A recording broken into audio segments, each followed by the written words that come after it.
Good evening, everyone. Welcome to the fourth Jane Austen talk this year at the Bath Royal Literary and Scientific Institution. Jane Austen is one of our most famous and certainly best loved novelists. And here at the institution, we are celebrating her with talks on aspects of her life, and the people associated with her and her era. Jane Austen, almost more than any other writer, has touched the hearts of people around the world for 200 years. Now, before I introduce our speaker, can I just remind you all that the talk is being recorded so that it can go on our website in about 6 weeks' time. So please keep yourselves muted and keep your video off until Paula has finished speaking, in which case, please, I do ask you to turn yourselves back on so that we can see who you are. It's actually rather fun seeing where everybody's hiding themselves. Now, if you have got any questions, you've got the chat box, and if you wave, I hope that I will be able to see you. Just keep waving if I don't. And Paula will be very kind and answer any questions afterwards. Now, our speaker is somebody that you already know, the Reverend Paula Hollingsworth, priest, vicar and chaplain at St. Paul's Cathedral, no less, the beautiful church of Sir Christopher Wren. Now, she took up this appointment last year, having been the sub-dean of Wells Cathedral and vicar of Priddy and Weston Submedip with Easton. Her life is exceptionally busy, obviously, and I know she's had a fraught day today, as she has the everyday care of the pastoral care and support of cathedral staff, also the volunteers, the regular worshippers, and the pupils, staff, and parents of the cathedral school. So we're really very grateful to her for taking the time to give us this talk. Now, it's on Hannah More, a woman and writer who was very well known to Jane Austen and of whose association with the abolitionist movement we are now all aware. Jane would definitely have approved. As well as all her other spiritual work, Paula has also contributed a chapter in the new biography of Hannah More to be published later next year by the Routledge Press. She's not going to hear you clapping, but if you can wave your hands and look as though you're clapping to welcome her, that would be good. So please, Paula, over to you. Thank you, Diana, and lovely to know there's a number of people out there engaged in this evening. Please, Andreas, could I ask you to do the screen share? So, the extraordinary life of Hannah More and her connections with Jane Austen.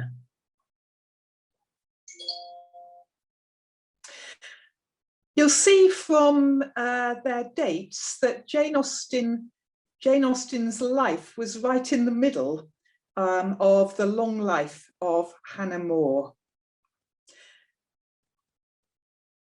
On the 31st of May, 1811, Jane Austen wrote to her sister from Chawton with reference to some neighbours.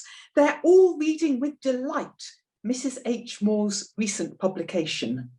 Hannah More actually wasn't a Mrs., she was a Miss, but anyway. In Jane's lifetime, Hannah More was a household name. At the end of Jane's life, hardly anybody knew the name Jane Austen. But today, Jane Austen is a household name, and very few people know that of Hannah More. I want to reflect on this extraordinary woman, Hannah More, to consider why she was so famous in her day and why she's so little remembered now, and to explore the ways physically, mentally, spiritually, in which her life connects with the life of Jane Austen. Hannah More was born in Fish Ponds in Bristol. Her father was a school teacher. She was the fourth of 5 daughters. Unlike Jane, Hannah was not sent away to school, but like Jane, she had a father who took a real interest in her education, and he included the boys' subjects of maths and Latin in his curriculum for her, though it's said that he stopped teaching Hannah maths because he was scared by her prodigious progress. Like Jane Austen, Hannah read widely, and she was encouraged by her family in her writing of stories, plays, and poems. Mary Moore, Hannah's eldest sister, was sent to a French school in Bristol on the understanding that she would come back and teach her sisters. Hannah also learned more colloquial French from officer prisoners of war whom her father entertained. Lower in society than the Austens, these 5 girls needed to provide for their livelihoods. And so the 5 sisters started a school in central Bristol when the eldest Mary was 19 years old. Isn't that extraordinary? 5 sisters starting a school when the eldest is 19. How could that have been possible? Well, the sisters had no capital of their own. They raised funds by subscription, with wealthy local families acting as patrons.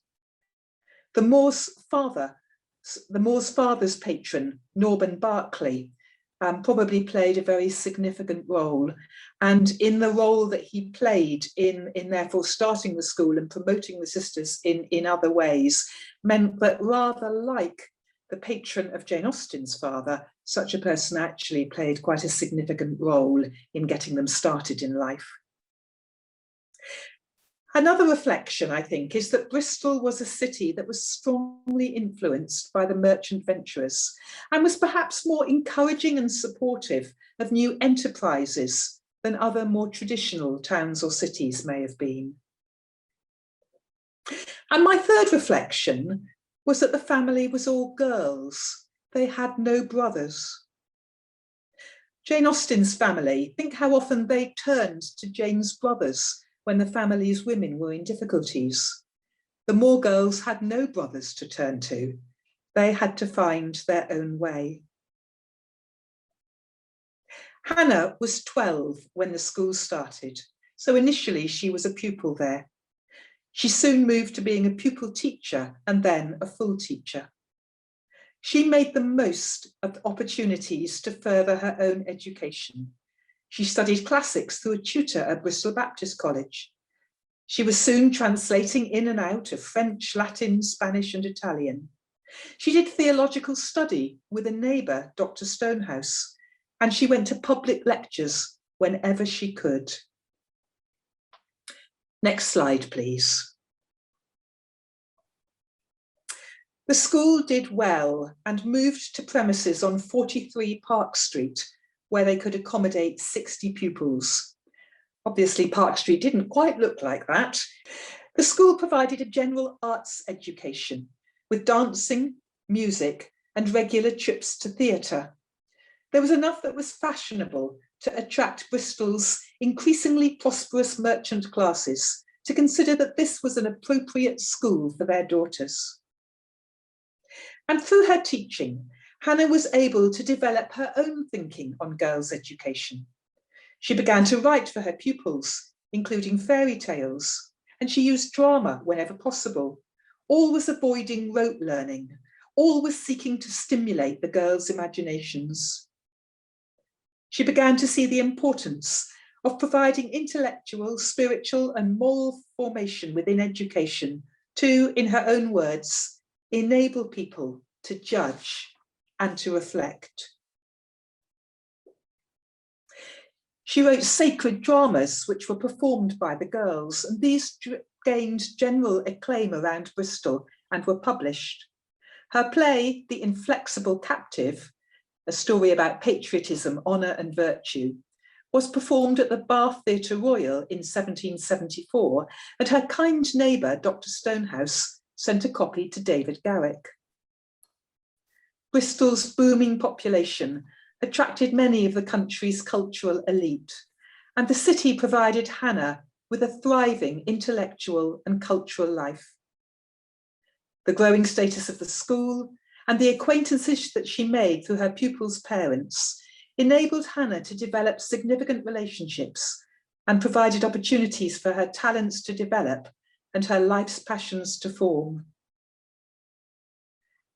I find it a great irony that much of Bristol's boom, which gave Hannah so many opportunities, was provided directly and indirectly by the slave trade, which in later life she would oppose so passionately.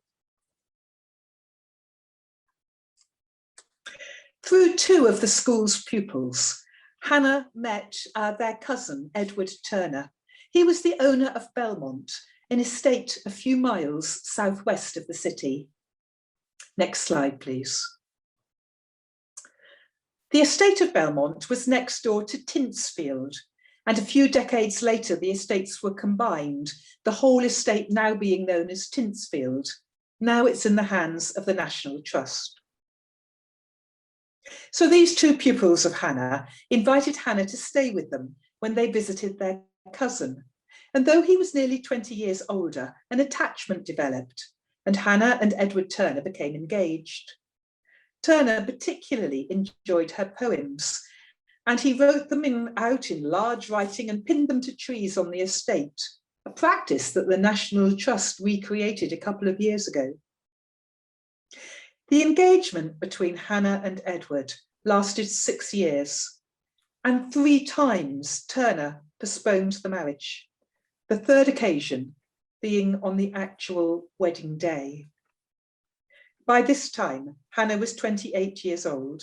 She'd given up her post in the school in anticipation of her marriage, and she'd bought an expensive wedding trousseau. Her friends rallied to her side. They persuaded her that now she must give up the engagement. And Dr. Stonehouse persuaded Turner to settle an annuity on Hannah of £200 a year. Like all her sisters, Hannah remained unmarried, but unlike them, she now had financial independence, and she was now able to pursue her interests and talents on a wider stage. For 20 years, from 1773, Hannah spent much of each year in London, becoming famous initially as a poet, a playwright, and a socialite. She became the close friend of many celebrities of her day. She was renowned for being a virtuous wit. She was known for her committed Christian faith. One of the aspects of this was her refusal to enter society on a Sunday. Next slide, please. Her new friends included David Garrick, whose play Bon Ton, the young Austens performed in their barn in Steventon. After Garrick's death, a couple of years after Hannah had started getting to know him well, she usually stayed with his widow Eva when she was in London. Next slide, please.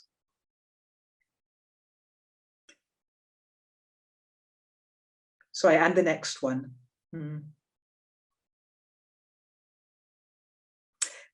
Hannah had a very good friendship with Samuel Johnson. Samuel Johnson, who of course was referred to by Jane Austen in one of her letters as "my dear Dr. Johnson." He was Jane's favourite moral writer in prose. I can't help thinking, eat your heart out, Jane Austen, when I read about the many tete-a-tetes that Hannah More had with Dr. Johnson. Hannah wasn't universally popular by any means. She once publicly upbraided James Boswell for being drunk, and he never forgave her. The few references to Hannah More in his Life of Samuel Johnson are very derogatory. And that's one of the reasons, I believe, why Hannah's name has not lived on into posterity. Please, could you go back one slide?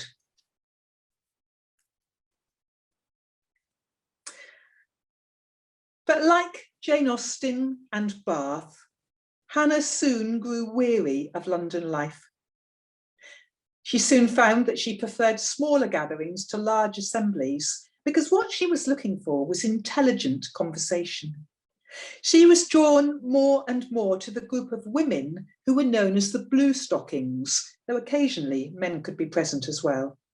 And she had the distinction of being one of the 9 muses in Richard Samuel's painting, celebrating the achievement of contemporary artists and writers who were all part of the Blue Stocking group.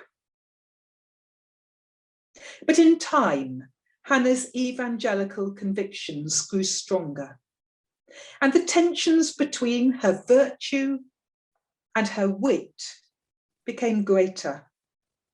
And the nature of her developing evangelical faith led her to question how she was living her life and the nature of her role in society. Please, could you move on 2 slides? Hannah considered leaving London completely, but by this time she'd got to know William Wilberforce, and she'd been drawn into the evangelical Clapham sect, who were seeking to improve the morals of the nation in various ways, including ending the slave trade. Hannah was the woman who was most involved in the Clapham sect, and therefore it could be argued that she was the British woman most involved in the abolition of the slave trade, which finally happened in 1807. The abolition of the slave trade, which of course Jane Austen obliquely refers to in Mansfield Park. Next slide, please. Through these connections, Hannah More came into contact with Jane Austen's favourite poet, William Cowper, about whom she had once said, "I found what I've been looking for all my life, a poet I can read on a Sunday." Hannah was greatly influenced by Cowper's poem, The Negro's Complaint. And she wrote her own poem for the cause, Slavery, with themes, radical of the time, of common humanity, the essential equality of all people. William Cowper greatly admired this poem of Hannah More, and I quote him now, "As I admire all that Miss More writes." And he dropped his plans to write a further poem for the cause, as he felt that Hannah's was sufficient. Again, I can only say, eat your heart out, Jane Austen. Hannah by now was spending her summers in Somerset, and a whole new area of life developed for her. When William Wilberforce and his sister were staying with Hannah in 1789, she encouraged them to go for a drive out to Cheddar so that they could admire the wonders of Cheddar Gorge. William and his sister did not only visit the gorge, but they also went down into the village of Cheddar, and they were shocked by the degradation that they found there. When they got back to Cowslip Green, Hannah's home at the time, William Wilberforce is alleged to have said to Hannah, "Something must be done for Cheddar. If you will be at the trouble, I will be at the expense." Next slide, please.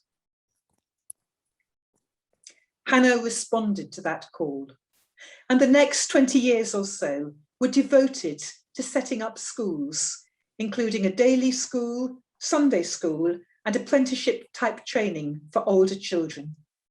She also encouraged the formation of a women's society along the lines of men's friendly societies in some villages. She started Sunday schools in many places. These Sunday schools would include the teaching of reading, if there wasn't also a school established. She began in Cheddar, but she had schools of different types in about 9 or 10 different Somerset villages. In the summer months, she travelled out regularly, going out 2 or 3 times a week, often 12 hours a day, visiting the schools, cajoling and encouraging. Some of those she needed to encourage were reluctant parish leaders. But Hannah was never afraid to roll up her sleeves and get involved in whatever was needed, no matter how dirty the task or taxing the demand. She faced challenging opposition, both from some landowners who were afraid that their workers would become too radical once they could read. It needs to be said that only the sons of yeoman farmers were ever taught to write. And opposition also from some clergy who saw Hannah as being a threat to their status in the parish. As the literacy of these villages grew, Hannah realised that there was little suitable for people to read that they could afford to buy. And so she became a prolific writer of cheap repository tracts. These writings, mainly stories, formed a principal part of the English cottager's library, their purpose being to teach religion and morality through story in homely and accessible language. Hannah had already sought to challenge the manners of the upper classes in the earlier part of her life. Now she found an appropriate means to encourage the poor of society to live in accordance with her Christian gospel. So what were some of these other writings of Hannah More that William Cowper so admired? She'd long since stopped being a playwright.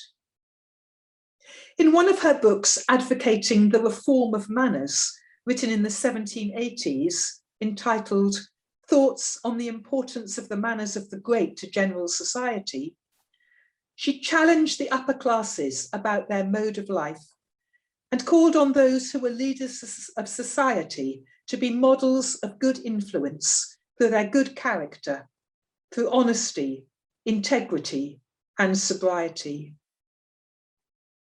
There's much thinking that I see reflected in Jane Austen's novels, particularly Mansfield Park, which is very much all about the role of Mansfield Park as a microcosm of society, and who were the people who would lead Mansfield Park, who were the responsible leaders. But all of her novels are about the importance of developing good character and a sense of responsibility towards other people. Think of Elizabeth and Darcy. Think of the development of the character of Emma. All of her characters, Catherine Morland and all of them, very much part of Jane Austen's writing is about this sense of developing good character so that you can be a good influence upon others. Throughout her life, Hannah More continued to reflect on the importance of good education. In her book, Strictures on Female Education, published in 1799, she argued passionately that girls should have an education that would help them to develop their intellect and their morals, to enable them to find their place in the world, so that their lessons should not just be about social accomplishments of dancing and singing and wooing a rich husband. Again, these are themes that we see reflected in Jane Austen, most particularly in Mansfield Park.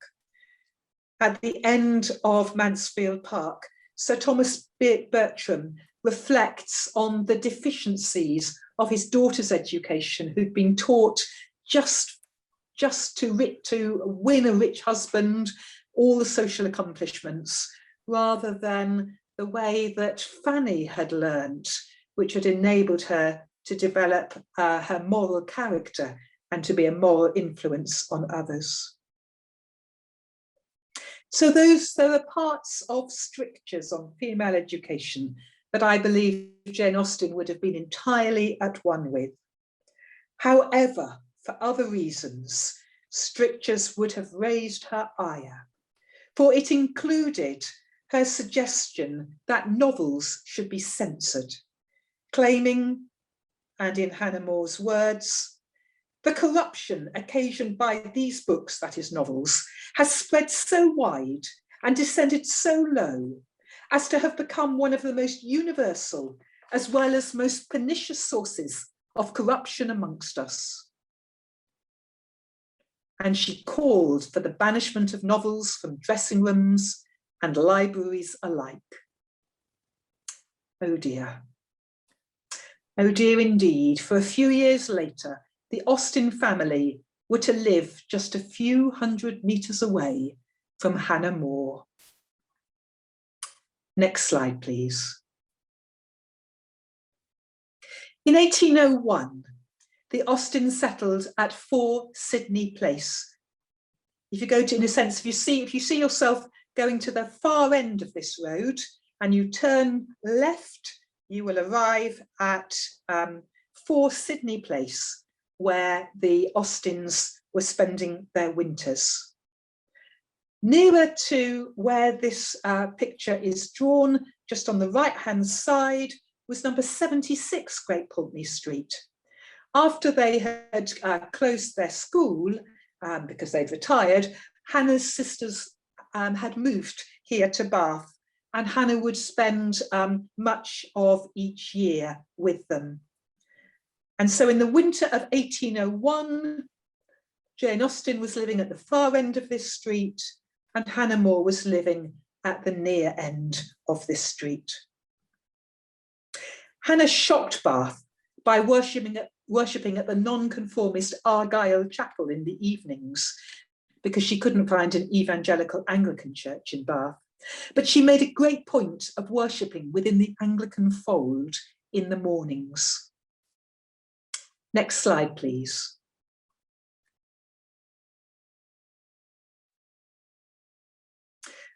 With the vast building works for new houses going on, a proprietary chapel was built just off Laura Place. This was a chapel that was big enough to sit 1,000 people. And it was sort of seen as a fairly temporary structure for Anglican worshippers before a proper new Anglican church could be built in the area. So Laura Chapel would have served as the local Anglican church for both the Moores and the Austens. And it's very likely that for a few months, Jane Austen and Hannah More worshipped in the same church on a Sunday morning. Did they ever meet, I wonder? After her diatribe against novels, rather surprisingly, Hannah More did herself write a novel, which was published in December 1808. It seemed that she was urged to do this by her Clapham friends because they thought it was about time that she wrote something which would enable her to reach the country's middle classes. And so she wrote Coelebs in Search of a Wife. Although a story as such, this was primarily a didactic book, written with little characterization, a little creative imagination. The intention of the book seems to have been to offer the middle classes a guide to appropriate female behaviour and to present evangelicalism as the religion of the home.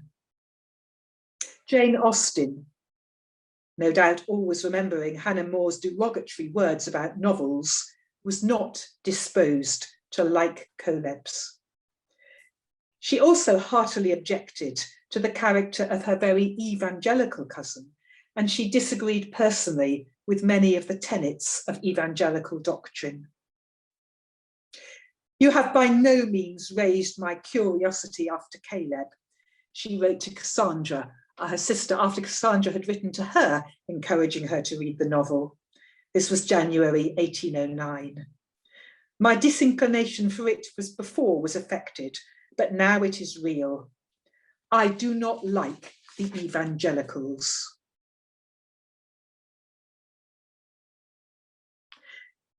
Within a few months of that letter being sent, Jane's brother Edward had at last found the family a settled home in Chawton, and Jane began to write seriously again. The first task that she set herself was to copy out and make a few changes to her juvenilia, the stories that she'd written as a teenager. One of these, Catherine, is about a girl whose very pious aunt, whom Jane is deliberately trying to send up, is determined to bring her up virtuously. Next slide, please. This is the original. This is what Jane had written as a teenager. These are the words of her aunt. "Oh, Catherine, you are an abandoned creature, and I do not know what will become of you. I had hoped to see you respectable and good, to see you able and willing to give an example of modesty and virtue to the young people hereabouts. I brought you Blair's sermons and Seeker's explanation of the catechism." But now, writing in later years, Jane made a significant change to these words. Next slide, please. "Oh, Catherine, you are an abandoned creature, and I do not know what will become of you. I had hoped to see you respectable and good, to see you able and willing to give an example of modesty and virtue to the young people hereabouts. I brought you Blair's sermons and Coelebs in search of a wife."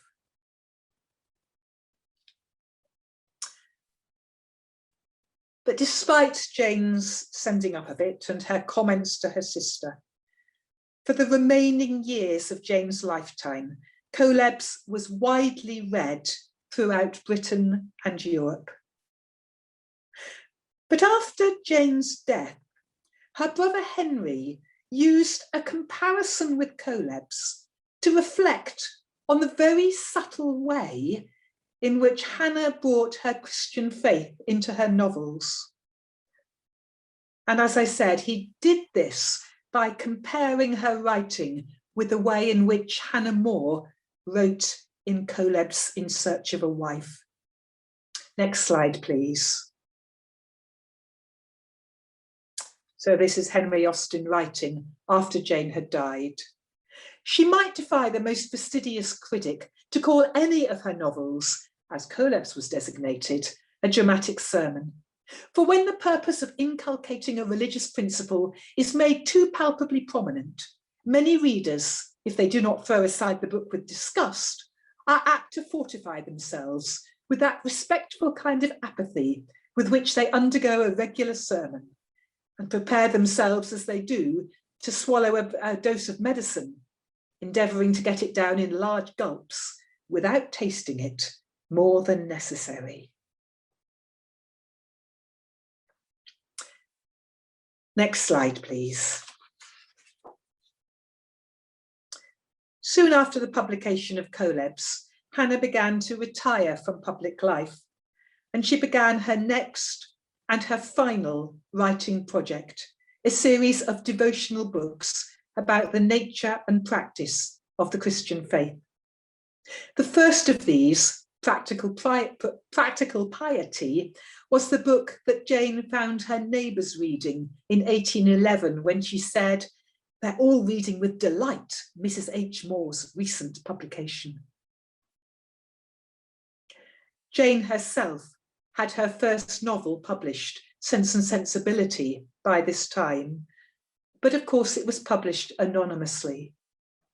She was never, in her lifetime, to see her neighbours reading with great delight Miss Austen's recent publication. But significant and famous as she was in her lifetime, Hannah's name is little known now. One reason for that, as we have seen, is her falling foul of James Boswell, without which she would have received a much greater prominence in his Life of Samuel Johnson. 2 years after her death, the first biography of Hannah More was published by a family friend, but he painted her in such a saintly and uncritical light that when such hagiographic writings became unpopular in the 20th century, she very much fell from public interest. But she did, as I hope I've helped you to see, live the most extraordinary life, with an amazing ability to turn her hand to new things, and especially to turn her hand to very different genres of writing. She does live on through the names of some schools and some roads in Bristol and Somerset. Next slide, please.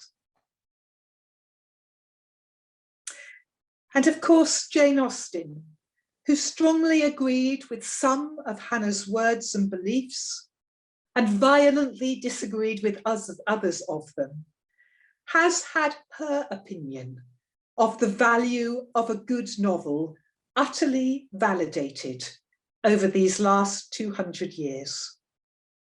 So we will leave the last, rather pointed words to the Reverend Henry Tilney, hero of Jane Austen's Northanger Abbey. The person, be it gentleman or lady, who has not pleasure in a good novel must be intolerably stupid.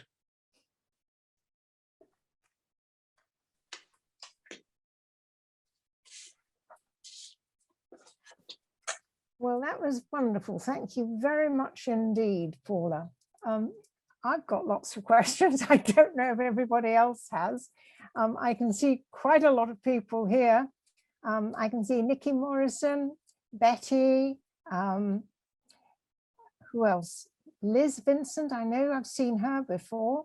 Hello, Betty. Hello, I have questions too. You've got a question, right? Shoot. You ready for this, Paula? I hope so. I'm not an expert on Hannah More, but I will do my best. Well, when you say evangelistic, do you mean Methodism? No, not particularly, because actually a huge number of evangelicals remained within the Anglican Church, as John Wesley did all of his life.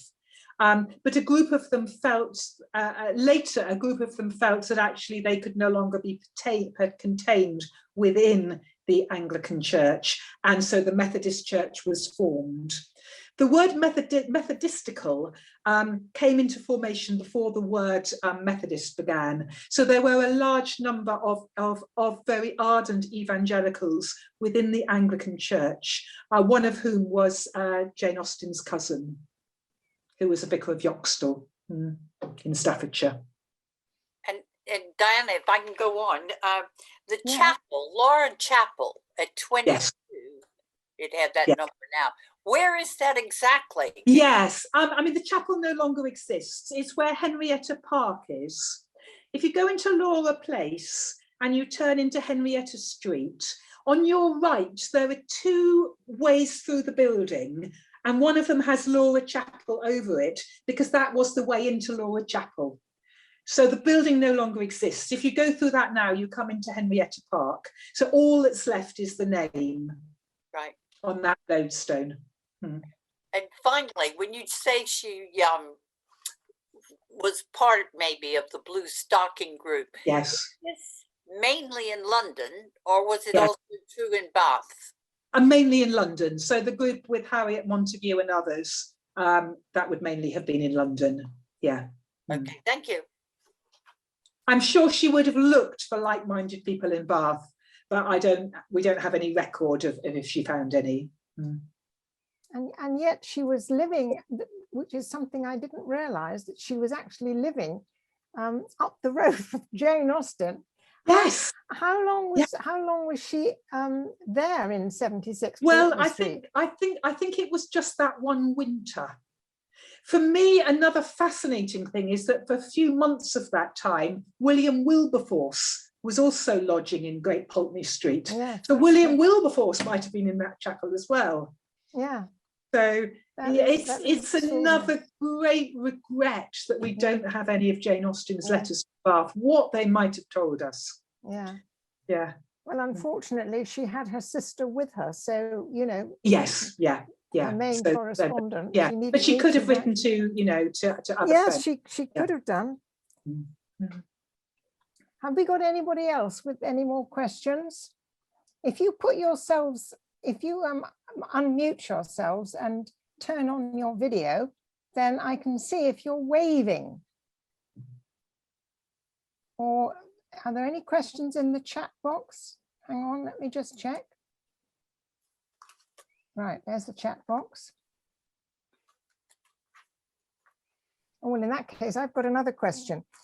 And now, when Hannah More was in starting up these schools all throughout Somerset, you mentioned some of the vicars didn't actually like this.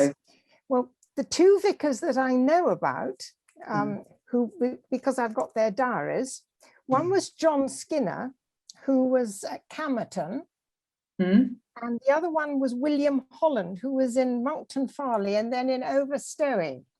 And I wondered if either of them were involved. The biggest controversy was in Blagden, and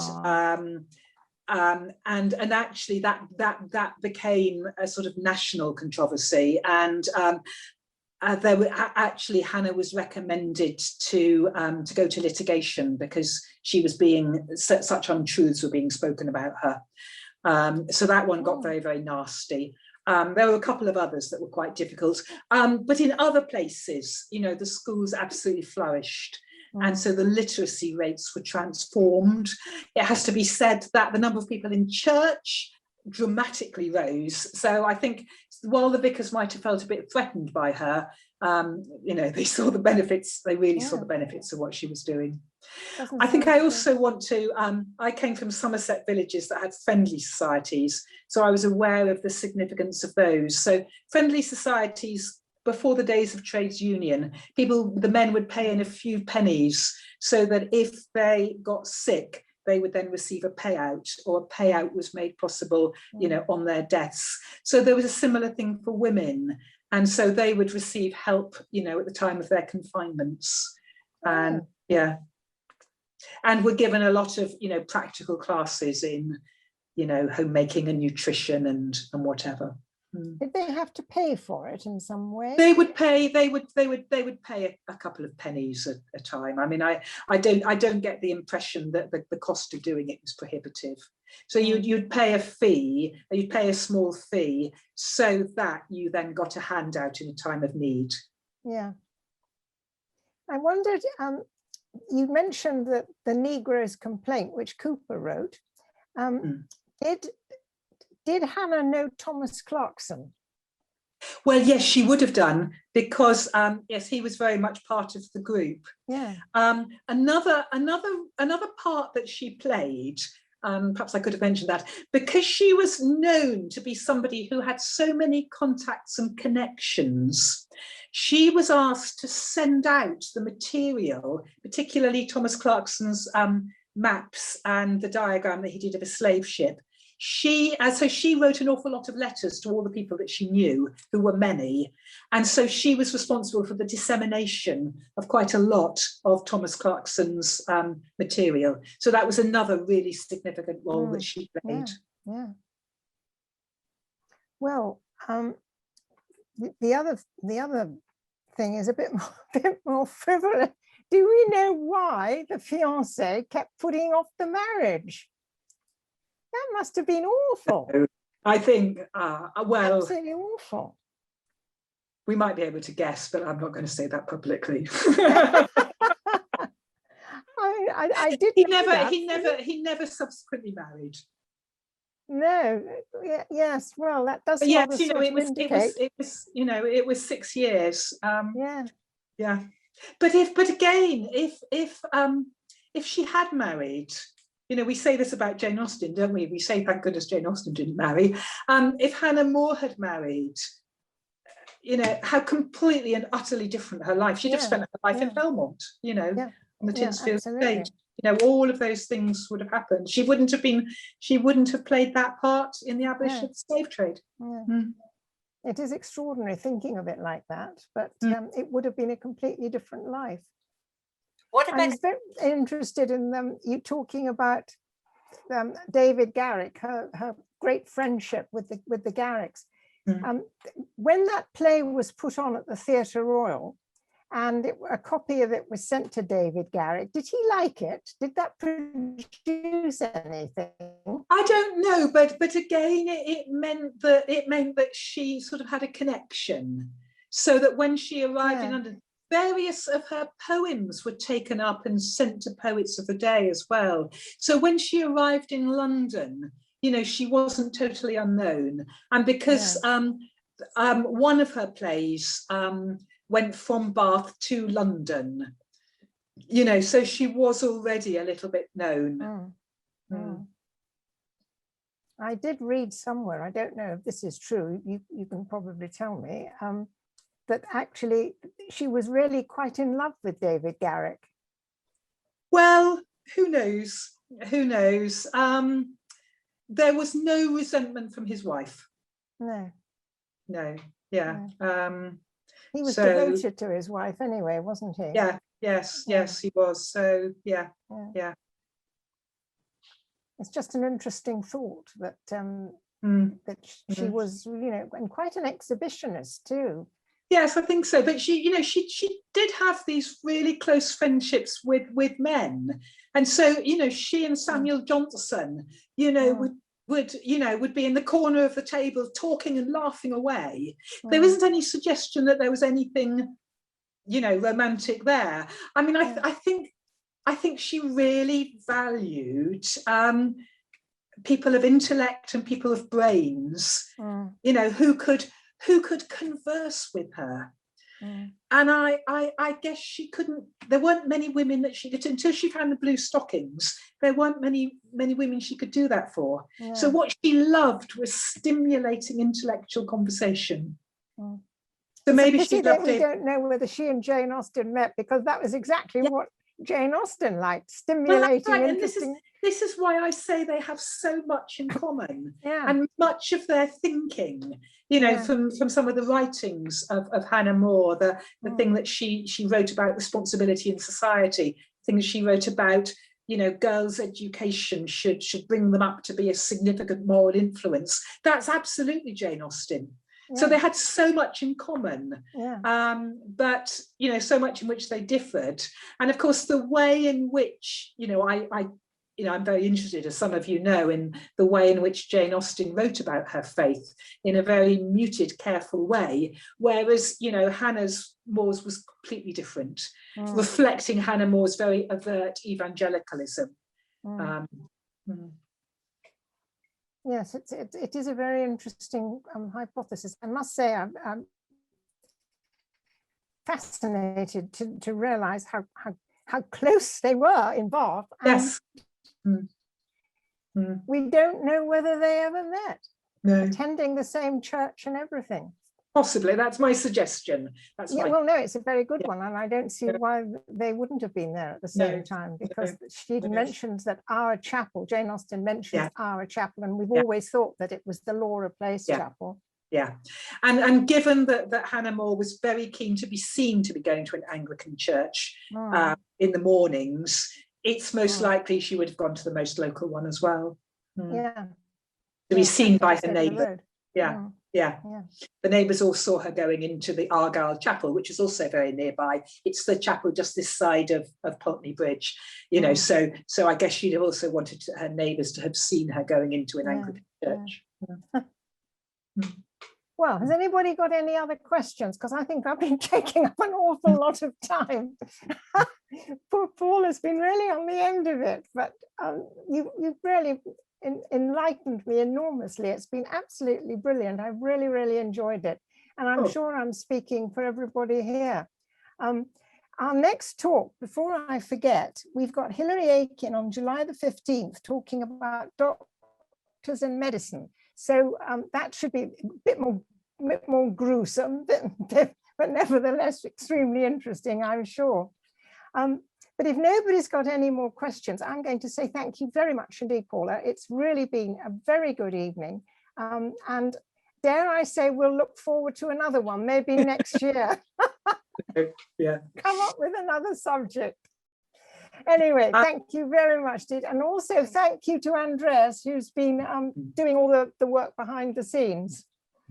So until the next time, keep safe, everybody. Nice to have seen you, and we'll meet again. So bye-bye. Bye-bye. Thank you. Bye-bye.